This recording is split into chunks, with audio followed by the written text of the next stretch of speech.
Ashama kam jirtu hordoftoota sagantaa dubbii dirree dinagdee hora miidiyaa irratti kan isinii darbu nagaan keenya nagaan inni kan dinagdee bakka jirtan hundumaatti isin qaqqabu jechuun barbaada. Akkuma kaleessa dheengaddaa warri magaalaas warri baadiyyaa warri biyya keessaaf biyya alaa jirtanii nagaan keenya bakka jirtan hundumaatti isin qaqqabu jechuun barbaada. Har'ammoo mata duree waayitawaa ta'e dhimma dinagdee uummata keenya keessumattuu shamarran keenya ilaallatu mata duree tokko qabannee isiniif dhiyaannee jirra. Turtiin keessan hamma dhumaatti nu wajjin haa ta'u.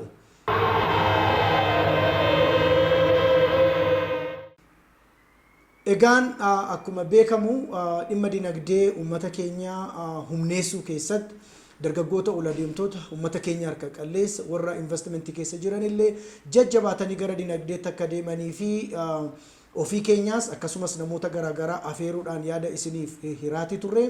Har'ammoo ofitti amanamummaa shamarran keenya dinagdee keessa seenuu keessatti qaban mata duree jedhu irrattitu isinii wajjin mari'annaa. Keessummaa hayyuu tokko qabadheen isiniif dhiyaachaa jira. Keessummaan koo har'aa kuni Dr. Tuujubee Amansaa jedhamti. Barsiiftuu gargaartuu Profeesara Yuunivarsiitii Ambooti. Kanaaf hamma dhumaatti turtiin keessan akkana wajjin ta'uuf irra deebi'een isin afeeraa.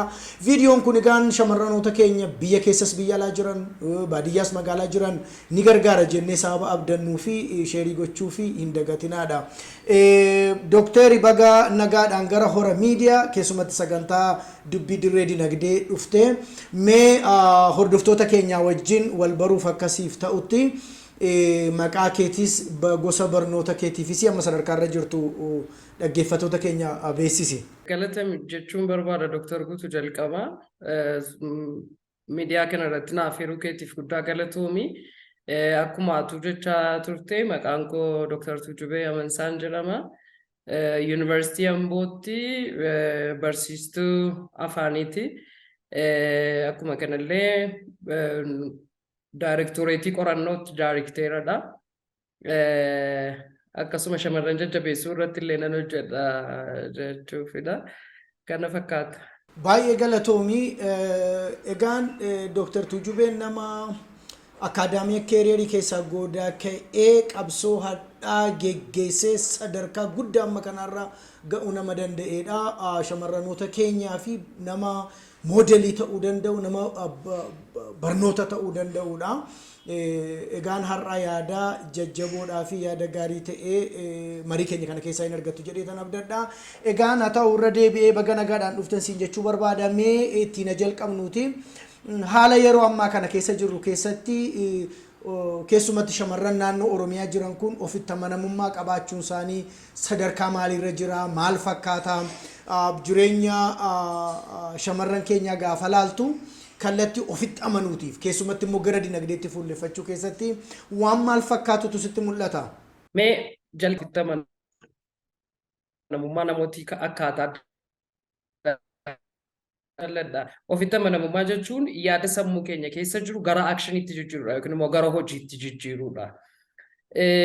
Karaa kanaan immoo yeroo dhufnu dinagdee yeroo jennu immoo adeemsa ittiin qabeenya horachuuti mitiire adeemsa nuti ittiin qabeenya horannudha.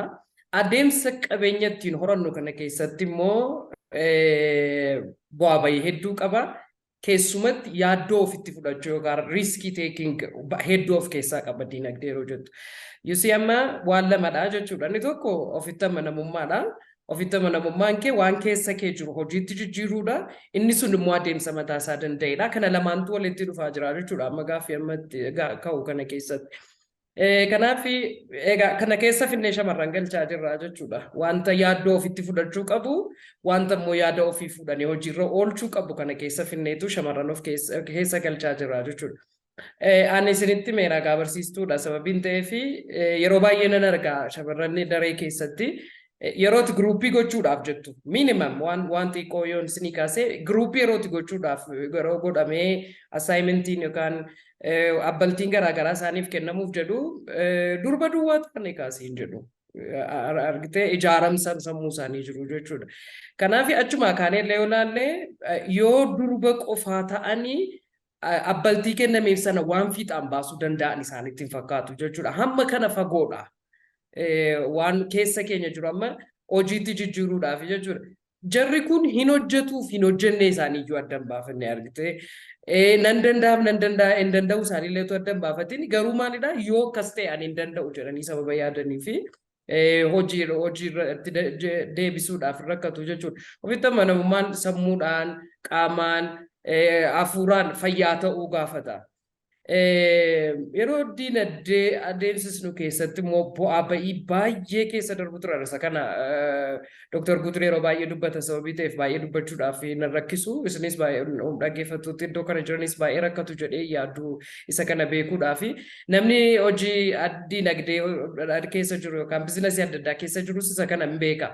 Olii gaffiiguu gaafata. Yoo ta'een ta'a yoo ta'uu dide immoo hin hafa maaltu ta'a reessa jedhu gaafata. Muuvmentiitu jira iddoodhaa iddootti sosocho'uu gaafata. Fiiddee dhattee iddoo waan tokko sisirreessuu gaafata sababii ta'eefi nuun immoo uumamumaan baay'ee chaalenjii kana fudhachuun barbaannu. Qabsoo kana keessa galee maaltu na rakkisee siin jedhu namni baay'een. Utuma humna qabanii utuma yaadi isaanii yeroo taa'anii haasa'an jajjabaa ta'ee jiru. Maaloo kana maaliif hin hojjettu ati maal taatu kana hojiirra oolchite koo waan baay'ee jijjiiruu dandeessaa gaafattiin jettu maaltu na rakkisee? Maaltu immoo amma kana bira dhaqee amma kan gatii amma kana kaffalu na rakkisee abbaan manaa jira. Yoon isa kana dhabee akkas ta'e karaan ittiin argadhu karaa gabaabaa qaba jedhamee sababa yaadamuuf jechuudha.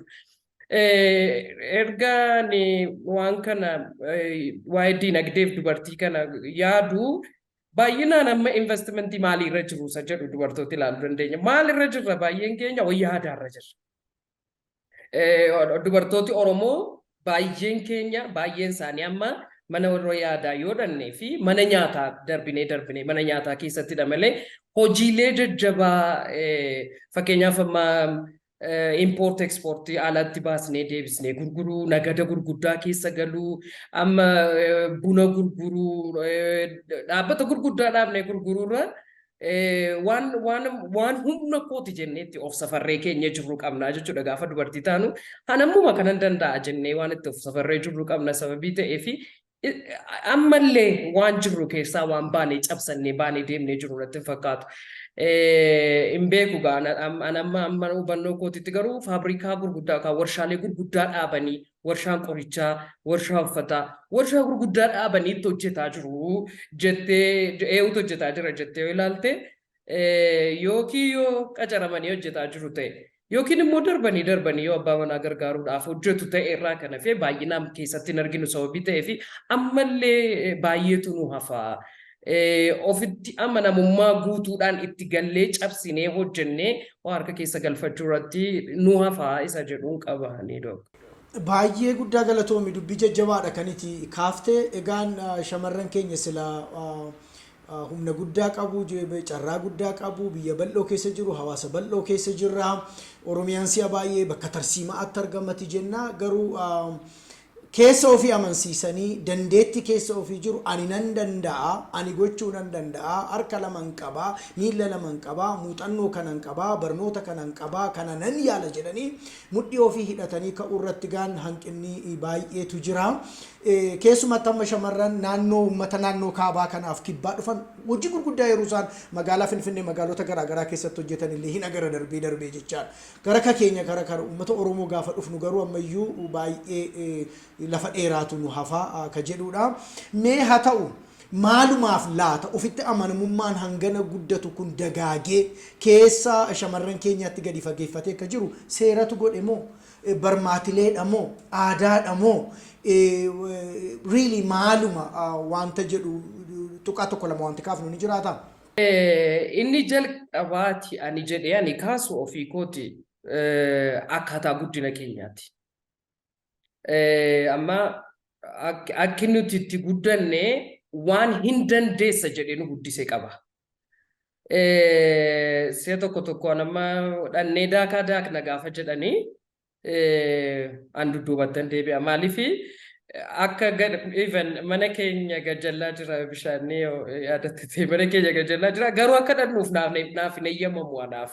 Maaliif dubartiidha sababii taateef manaa ba'uu hin dandeessu jedhamee sababa yaadamuu fi wanti xiqqoo akka kanaallee warri dhiiraa dhaqaniidha kan idaalachaan dhufu ani fi obboleettiin koof warri ijoolleen durbaan mana jiran garuu akka jedhan nuuf hin eeyyamamu akka bakkee baanu yeroo akkas ta'amu waa'ee ofii kootii maaltu natti dhaga'ama ree waan ani danda'uuf waan ani hin dandeenye maaliif na dhowwan laata jedhee akka yaadu na godhaa jechuudha. Kanaafiyyuu bakkee keessa deemuun dubartiidhaaf hin eeyyamamu jechuudha ana biratti. Akka kootti kan guddatantu jiru sababii ta'ee fi bakkee ba'uun si hin eeyyamamu. Kanaafiyyuu konkolaataa eenyu wajjiniin deemtaa siin jedhu yoo ta'u konkolaataadhaan deemuuf kaate eenyutu si bira jira eessa bultaa attam taataa siin jedhu sababii ta'ee fi akkasitti sababa guddanneef baay'een keenya anaaf kan na fakkaatan baay'een shamarran Oromoo akka kanatti sababa guddanneef maallu keessatti uumeera yeroon bakkee ba'u rakkoo qaba jennee sababa yaannuu fi yaaddoon sila jedhe sana fudhachuun barbaannu jechuudha. Yoon bakkee ba'e sana dhufuu danda'a kanan dhufuu danda'a maatiin koo kanaan akkasitti na guddisaniiru sababii ta'ee fi wanti ta'ee jira jechuudha wanti na miidhu. Kanaafiyyuu waan na miidhu sana waan na miidhullee hin beeku yoon ta'e akka wanti na miidhu tokko jiruutti ittiin guddadheera sababii ta'ee fi boris gaafanne asii ka'een dhaqee fakkeenyaa fi meeqoo dhaqeen iddoo baadiyyaa tokko keessaa ba'ee finfinneedhaan dhaqee mi'a fidee deddeebisee gurgura jedhee yoo yaade karaa kanatti yoo rakkoon na mudate yoo inni maatiin koo sodaatan sun yoo narra ga'e yoo jedhee sababa yaaduuf bakkee keessa deemuudhaa fi of murteessinaa jechuudha shamarranii akka achi keessaa baanu barbaadu. Inni lammaffaan immoo dhiibbaa naannoo keenya irra jirudha. Amala rakkoon confidence dhabuu yookaan ofitti amanamummaa dhabuudhumaaf iyyuu jedhee kan hin yaadu mana keessaa akka diinagdee sitti ilaannee fi kan ormaatti fudhattee deemtii jedha nuun jedhu shamarriitiin yoo mana keessaati mana dhiiraadhaatti sababteef mana ormaa fudhattee irratti jedhu inni dhiiraa immoo akka harka isaa gadhiisee itti ilaannee fi maqaa isheetiin illee waa kaa'uu akka isheen hojjettu akka hin goonee fi yoo ani waa ta'e yoo isheen dhattee nama gara biraatti dadhabbii koo laatte hoo jedhee yaada. Plus warri naannoo ishee jiranis akka kun ta'u hin barbaadani jechuudha. Kanaaf amma namoonni baay'een ijoollee isaanii akka hojjetu barbaadu malee akka warri ijoollee isaanii keessaa iyyuu baay'inaan warra dhiiraattidha kan kennuu barbaadan. Ammallee yeroo jaarraa 21ffaa keessa jira jennullee kun jira jechuudha. Inni kun immoo sammuu irratti dhiibbaa uumaa sababa adeemuu fi fagaannee akka nuyi hin adeemne akka ofitti amanamummaan sun hin dhufne godha. Yoo ofitti amanamummaadhaan ba'anii hojjetu ta'e immoo maqaa baay'ee qaba. Maqaa baay'ees qaba. Rakkoo baay'ees qaba. Yeroo darbeen hojiidhaaf iddoo ta'e deemee siree qabadhee buluutu narra ture. Naannoon siree qabadhee buluuf jedhu sun rakkoo iddoon isaa seefiin ture yookaan immoo gaariin ture. Achi taa'ee waan baay'ee yaadde. Atuun dubartii miti ta'ee jedhee dhawwe. Maaliif utuu dhiira ta'ee buluu danda'a ture. Utuu waan tokko iyyuu itti nagaame utuu waan tokko iyyuu sodaatin. Kanaaf eeggannaa barbaadaa jechuudha kan keenya waan baay'een namni baay'een immoo eeggannaa nuun godhu sababii ta'ee fi kanaa mannaa jenneetu dudduubatti akka nuyi deemnu nu godhee laatasa jedhuun qaba. Baay'ee dubbii jajjabaadha. Dookteriin kan kaasaa jirtu hordoftoota sagantaa dubbii dirree dinagdeedha. Mana keessatti gaafa ijoollee keenya durbaa daa'imman keenya guddifnu ilaalchi isaanii ofitti amanamummaan isaanii confidence isaanii akka itti biildii godhaa akka isaan itti guddatan akka itti guddifnu kun deemee hawaasa bal'aa har'a keessatti shamarran keenya ofitti amanamummaa jabaadhaan rakkoo fuula isaanii dura jirullee akka itti fuulleffanne akka isaan godhaa jirudha kan naga'aati jirru. Hojii mana keessaa hojjechiisuudha minaan deentolchinaan ittoo hojjennaan hojii mana keessaa hojjennaan maali kan jedhu yeroo carraa barumsaa laannullee eenyuuf dursa akka laannu yeroo qo'annoollee eenyuuf caalaa akka isaan qo'atan ka goonu yeroo qabeenya mana keessaa dhaalma goonee laannullee eenyuudhaaf caalaa akka laannu waa baay'een kun deemee har'a shamarran keenya dirree irratti bobba'an irratti dhiiraa wajjin dorgomaa akka hin taane isaan godheera. Hawaasa keessaa jechoonni darbatama waa salphaa fakkaatu. Shamarran barattee eessa geessi? Shamarran qabeenyaa horattee maal godhaa fi inni nu jennu kun har'a harmee keenya warra manaa keenya daa'imman keenya baay'een isaanii kallattii dinagdee irratti jabaatanii sadarkaa guddaa kan geenye godheera. Barmaatileen akkasii hojiin aadaa keessatti deebinee irra deddeebinee kun goonuu dhiibbaa attamii akka shamarran keenya irratti fidaa jirudha kan dubbachaa jiru. Kun garuu miti waan dhiirri godhee dubartiin gochuu dadhabdu tokkittiin hin jiru. Barumsaan yoo ta'e, daldalaan yoo ta'e, siyaasaan yoo ta'e, jireenya hawaasummaan yoo ta'e, amantaan yoo ta'e uumamni dhiiraaf kennee kan inni shamarraniin dhorke tokko iyyuu hin jiru. Isa kanaa dhagaan har'a hundi keenya kallattii jiru hundumaan irratti bobbaanee cabsuun nurra jira jennee kan yaadnu. Haa ta'u baay'ee gaariidha. Haa ta'uuti garuu dhiibbaa akkanaa duwwaan mootuu hin taane shamarran keenyas immoo carraa hunduma qabaatu. Biyya keenya yoo laalle haala keessa jirru yoo laalle waa baay'ee jiramee utuu hawaasni irratti hojjechuu danda'e. Maatiin irratti hojjechuu danda'e. Shamarran illee didanii warraaqanii irratti hojjechuu danda'aniiti carraa maalii qabu jettee yaadda? Ofitti amanamummaa gabbifatanii kallattii dinagdeen dhiiraan dorgomaa ta'uu danda'u kan itti jettee yaaddu ni jiraa? Uumamaan carraa qaban irraa ka'u uumamumaan dubartiin cennii kennaa ofii isheetii qabdi. Kan uumaan humti seedhaaf kennee jechuudha. Inni guddaan maalidhaa? Wantoota dandamachuu danda'u. Wantoota dandamachuu danda'uun isaanii kennaadhuma waaqni jalqaba gaarii godhee isaaniif kennedha. Deebi'ee hariiroo garuu uumuu yookaan neetwoorkii uumuu irratti gaariidha. Qaxaleedha dubartooti. Hariiroo uumanii amma fakkeenyaaf yoo waa daldaluudhaaf ka'anii hariiroo uumanii nama wajjinii walii galanii akka namni bitu gochuudhaaf neetwoorkiin irratti gaariidha. Uumamumaan kan isaan qaban jechuudha. Akkuma kanallee ragaa kuufachuu irratti gaariidha. Uumamaan ragaa kuufachuu irratti. Akkasumatti yeroo nama ijoollolanis isa waggaa meeqaatti kan isaan harkisanii fidan. Isa akkasiisa guyyaa akkasii yaadataa jedhanii. Kanaafiyyuu ragaa kaa'achuu irratti gaariidha jechuudha. Inni akkasii gaafa akkasii abaluudhaaf liqeeffatameera, inni akkasii kennameeraa fi inni akkasii galeeraas akkasii tafa. Birriin kun akkasittiin akkas ta'e sababii ta'eef inni kun hin hafa. Kanaafiyyuu iddoo akkasitti qabnaa jedhanii gochuu irratti carraa bandaa akkasii qabu jechuudha. Kanaafidha kan akka isaan keessa galanii hojjetaniif an ofii kootii fedhu. Isuma dhuguma bu'a qabeeyyii ta'uu danda'u yoo dhaqanii sana keessa galanii yoo jajjabeeffamanii yoo hin dhaggeeffatu ta'ee fi carraa bal'aadha kan isaan qaban. Wantoota akka isaan itti yaadan baay'ee kan dhiiraarraa adda akka dubartiin itti yaaddu. Kamtu bu'aa qaba kamtu bu'aa hin qabu namni ati wajjiniin hojjechuuf jettu amma fakkeenyaaf yoo sheerii wayii waa hojjechuuf jetta ta'e namni ati wajjiniin hojjechuuf jettu kun haasaa masaarraallee ka'anii namni kun siin ta'u lakkii dhiisii utuma jedhanii namoonni dhaqanii itti galanii miidhaman namoota baay'eetu jira. Utuma ati manaa lakkii dhiisii haasaan namicha kanaan hin taane utuma jettuu dhaqanii itti galanii miidhaman yookiin immoo lakkii mee waan kana hojjedhu wanti kun waan bu'aa qabu natti fakkaataa jedhanii immoo kan ittiin milkooman jiru jechuudha. Kanaafiyyuu uumamumaan kan isaaniif kenname iyyuu opportunity baay'ee qabu yookiin immoo carraa baay'ee qabu. Itti dabalataan amma taa'ee yaadaan ture komantii jalatti kennamu faan ilaala waan diinagdee irratti godhamu kana ati immoo leenjii garaagaraa yeroo laattu argita shamarran meeqatu dhufaa jira. Meeqan isaaniitu dhufee hirmaataa jira. Amma nama meeqa komantii godha dhimma diinagdee irratti waan ka'u kana. Nama meeqatu irratti hirmaata nama meeqatu yuutuubiin kun nu fayyada jedhee gaariidha dooktarri jedhee nama meeqatu komantii siif godhaa jira. Inni jedhu amma carraa babal'aadha kun baay'ee amma birrii of harkaa qabna birrii xinnoo qabnu kana maalan hojjechuu danda'a jedhee yoo namni mana jiru jira. Teenye chaatii gochaa oolla garuu isa kana bannee nama meeqan keenyatu ilaalee okay edaa kun na fayyada erga ta'eeti karaa kanarra deemuutu narra jira jedhee nama meeqatu yaada. Kanaafi carraa hedduutu jira. Akka salphaatti yuutuubii bananii afaan barachuun hin danda'ama biyya garaagaraatti afaan garaagaraatiin nagaduun hin danda'ama.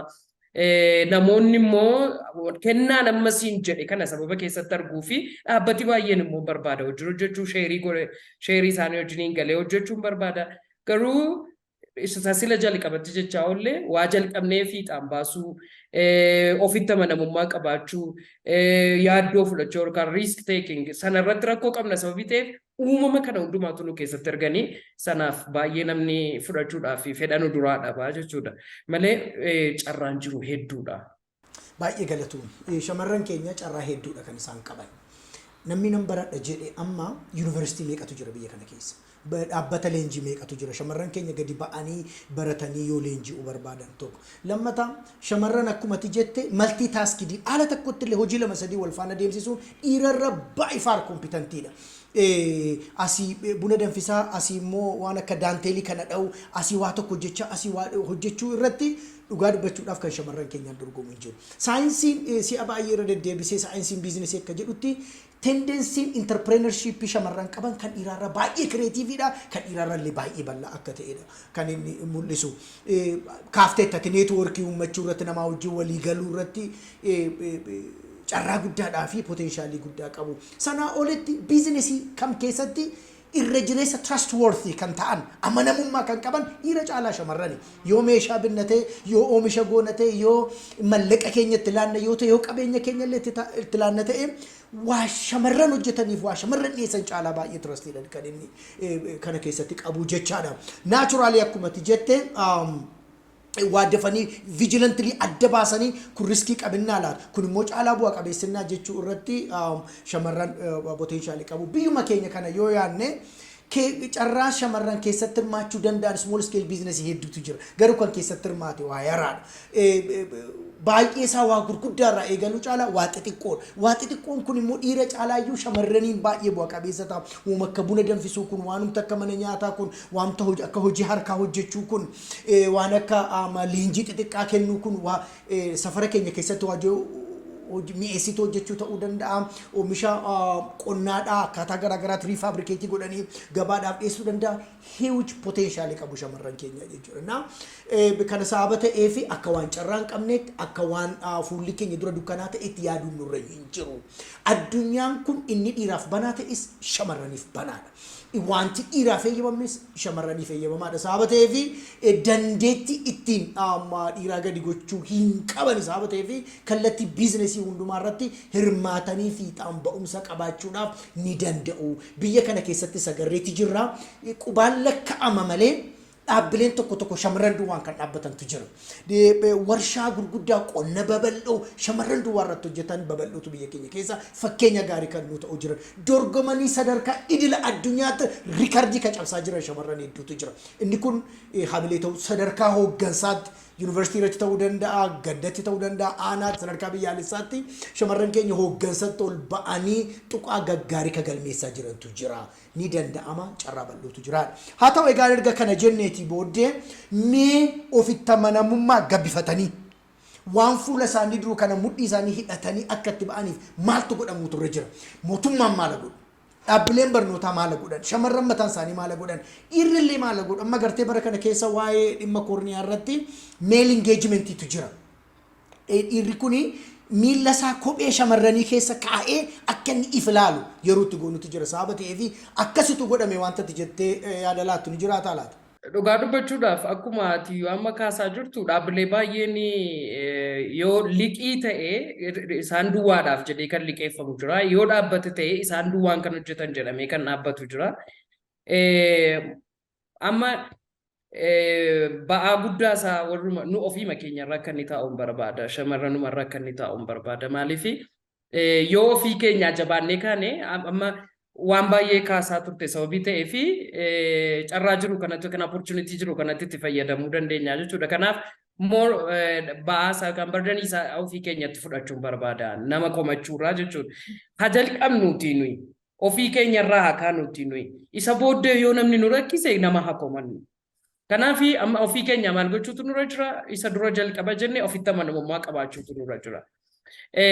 Ofitti amanamummaa qabaannee ofitti amanamummaa qabnu sanaan baanee yoo hojjechuudhaaf yaalii goone, baanee hojjechuudhaaf yoo fedha qabaanne, baanee hojjechuudhaaf yoo tarkaanfii fudhanne har'a akka amma sagalee kana dhaga'aniini tarkaanfii yoo fudhatan tokko jedhanii yoo jalqaban akkuma tamma jettee daantelii dha'uurraa yoo jalqaban daantelii sana kirriin isaa meeqa baasaa sa'aatii hammamiin itti baasee kanaaf yoo hammamitti gurgurachuutu irra jira. Then maaliif saantibii tokkittiin bu'aa ishee hin ta'in saantiba tokkittitti achi keessee amma immoo sanaan hojjechuu. Warri liqiif qusannoo garaa garaatu jira. Yoon harkatti bade hoo jennee yaanna yeroo baay'ee yoon harkatti bade immoo attamiin godha birichi. Eenyu harkatti isa badeen harkatti badaa. Inni kaan ergattiin hojjetaa jira ta'ee anis ittiin hojjechuu danda'a sababii ta'eef iddoo liqiin hin jira jedhameeti deemanii liqii fuudhanii akka harkatti hin banneetti hojjechuu.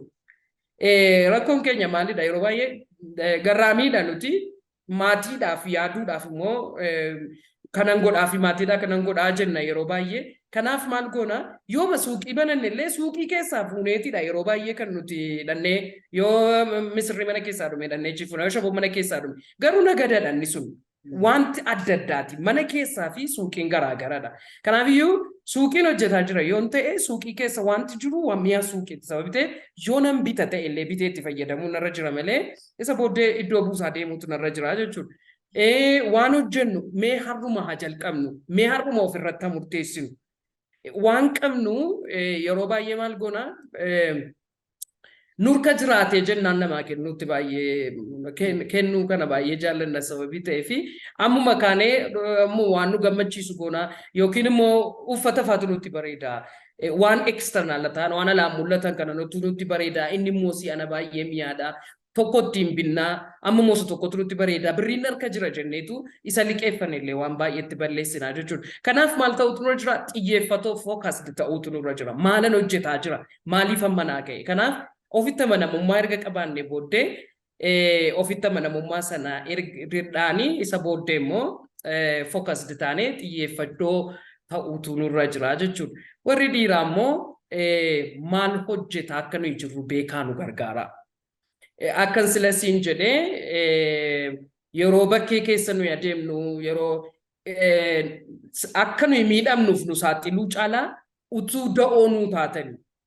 Fakkeenyaaf mi'a bituuf yoo isheen deemte mi'a suuqii kana bitamuutu irra jira mi'a adda addaa bitamuutu irra jira yeroo isheen bakkee kana keessa deemtu waan gara biraadhaaf afeeruurra waan gara biraadhaaf saaxiluurra waan keessa ishee jiru akka isheen jiraattu utuu da'oo ta'anii fi isa jedhuudha. Kanaa achi karaa gara biraatiin namni hundinuu irratti hojjetaa jira sababii ta'ee fi opportunity sanatti fayyadamuu dandeenya jechuudha. Baay'ee gaariidha. Egaan inni guddaaniif inni bu'uuraa inni jalqabaa shamarran mataan isaaniirraa eegama. Ofitti amananii riskii fudhatanii itti seenanii nan danda'a jedhanii waan hojjechuun irra jiru hojjechuun inni jalqabaa isaanirraa eegama. Abbaa manaa ta'uu danda'a obboleessa ta'uu danda'a dhaabbilee garaagaraa ta'uu danda'a cina dhaabbachuun deeggaruun waa biraatiif hamminatti meeshaa godhanii itti fayyadamuu caalaa gargaaruuf cina dhaabbachuun baay'ee murteessaa akka ta'edha kan Dooktar Tujubeen dubbachaatii jirtu. Kanaaf ni danda'u ka jedhu irratti waliigaltee fudhannu hordoftoota sagantaa dubbii dirree dinagdee hora miidiyaan darbu kan mari'achaa jirru ofitti amanamummaa shamarran keenya keessa jiruu fi akkamittiin gara dinagdeetti akka ba'anidha.